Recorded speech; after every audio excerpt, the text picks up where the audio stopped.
You hear it all the time, right? Malaysia is this super affordable place to live, a food lover's dream, a real economic powerhouse in Southeast Asia. But if you're the one actually clocking in for that 9 to 5, does that picture really match what's in your bank account?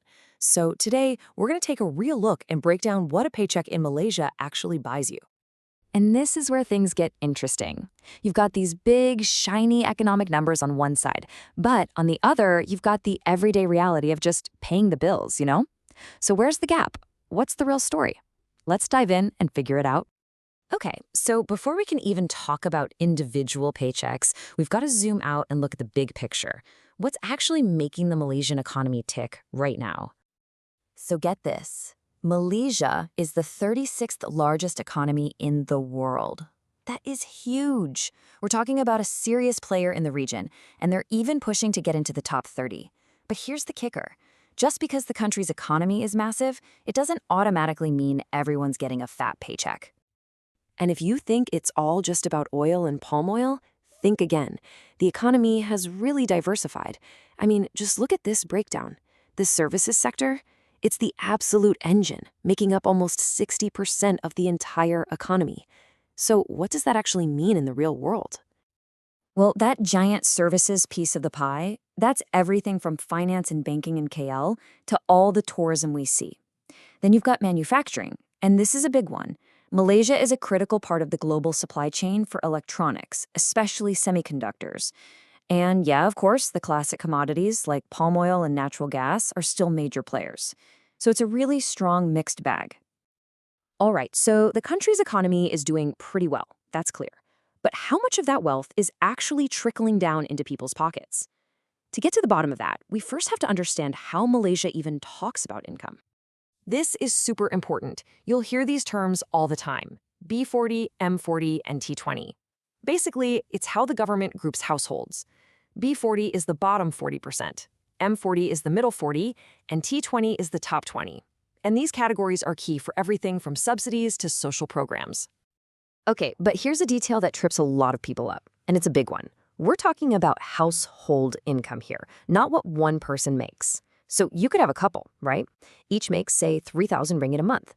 Together, their household income is 6,000, which puts them smack in the M40, the middle class. But on their own, that 3,000 ringgit paints a very, very different picture. Now let's talk about individual pay. The national minimum wage is just RM 1,700. And honestly, a lot of fresh grads are starting out with salaries not too far off from that, sometimes even dipping below RM 2,000.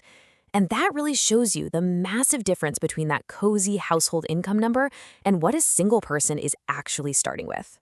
So you get that job offer, you see the gross salary, but what actually ends up in your bank account? Well, before you see a single cent, a few things have to happen first. Let's follow the money. First up is the tax system. Malaysia has what's called a progressive tax system, which is pretty standard around the world. All it means is the more money you make, the higher the percentage of tax you pay. It can range from 0% all the way up to 30% for the top earners.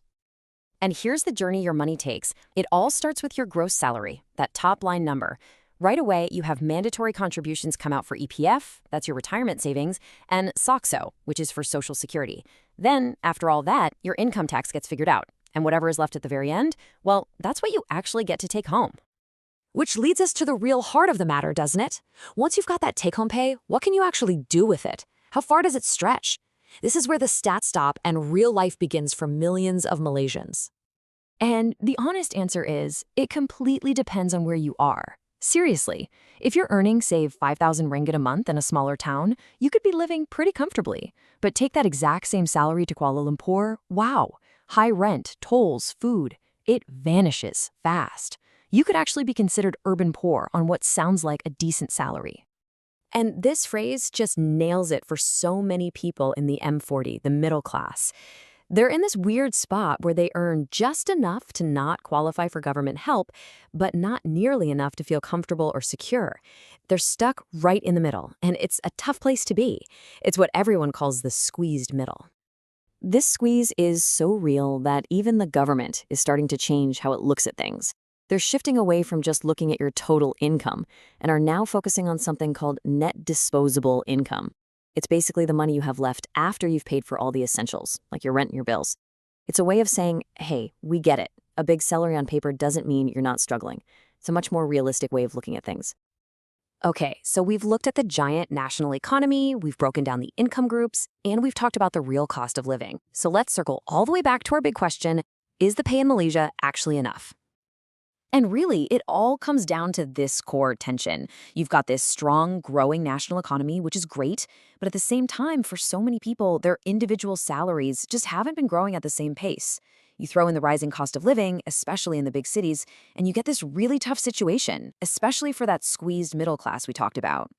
So in the end, maybe enough isn't a simple yes or no answer.